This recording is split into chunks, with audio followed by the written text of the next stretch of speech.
Hello દોસ્તો, તમારું સ્વાગત છે મારી યુટ્યુબ ચેનલમાં। તો આ વિડીયો તમારા માટે જીવનમાં સંઘર્ષનું પરિણામ શું છે। તો દોસ્તો, જીવનમાં તમે સંઘર્ષ કરો તો તેનું પરિણામ હંમેશા સકારાત્મક હોય છે। જો માણસ ધીરજ, મહેનત અને સચ્ચાઈ સાથે સંઘર્ષ કરે, સંઘર્ષ એટલે મુશ્કેલીઓનો સામનો કરીને આગળ વધવું, તેનું પરિણામ વધારે મજબૂત અને માણસની અંદર હિંમત, આત્મવિશ્વાસ અને ધીરજ વિકસે છે। સફળતા, મહેનત અને સંઘર્ષ વગર કોઈ મોટી સફળતા મળતી નથી। દરેક મહાન વ્યક્તિએ સંઘર્ષ કર્યો છે।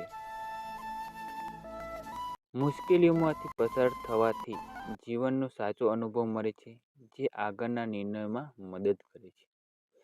સંઘર્ષ પછી મળેલી સફળતા હંમેશા મીઠી લાગે છે અને એમાં સાચો આનંદ છુપાયેલો હોય છે। સંઘર્ષ માણસને નમ્ર બનાવે છે અને જીવનના સાચા મૂલ્યો પ્રેમ, દયા, મહેનત, ધીરજ શીખવે છે। જે માણસ સંઘર્ષ કરી સફળ થાય છે તેને સમાજમાં સન્માન અને ઓળખ મળે છે।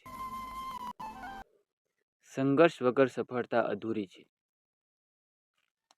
તેથી જીવનમાં સંઘર્ષના પરિણામોને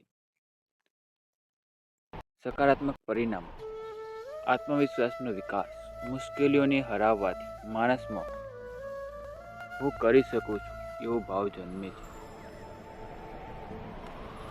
સંઘર્ષ વગર માણસ તાત્કાલિક હાર માનતો હોય છે, પણ સંઘર્ષ એને ધીરજ શીખવે છે। સંઘર્ષથી માણસને પોતાની તાકાત અને કમજોરીની ઓળખ થાય છે। મુશ્કેલીઓનો સામનો કરવા માટે નવા રસ્તા શોધતા માણસમાં સર્જનાત્મક વિચારધારા આવે છે। સફળતા સરળતાથી મળે તો એની કિંમત સમજાતી નથી, પરંતુ સંઘર્ષ પછી મળેલી નાની સફળતા પણ ખૂબ મોટી લાગે છે। સંઘર્ષનું જીવનમાં મહત્વ શું છે?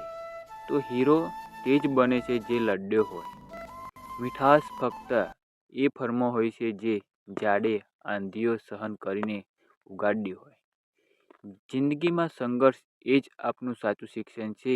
પુસ્તકો તો ફક્ત માર્ગ બતાવે છે। મહાન વ્યક્તિઓ, નેતાઓ કે સફળ ઉદ્યોગપતિઓ સંઘર્ષ કર્યા વગર ક્યારેય નામ કમાયું નથી। જેમ કે મહાત્મા ગાંધીજીનો સંઘર્ષ આજે ભારતની સ્વતંત્રતાનો આધાર બને છે, એ જ રીતે ખેડૂતના સંઘર્ષથી અન્નના દાના ઉગે છે। એટલે સંઘર્ષનું પરિણામ સફળતા, સંતોષ, માન સન્માન અને શીખ એ ચારે રીતે અમૂલ્ય હોય છે। તો દોસ્તો, તમને આ વિડીયો ગમ્યો હોય તો મારી યુટ્યુબ ચેનલ સબસ્ક્રાઈબ અને શેર કરો।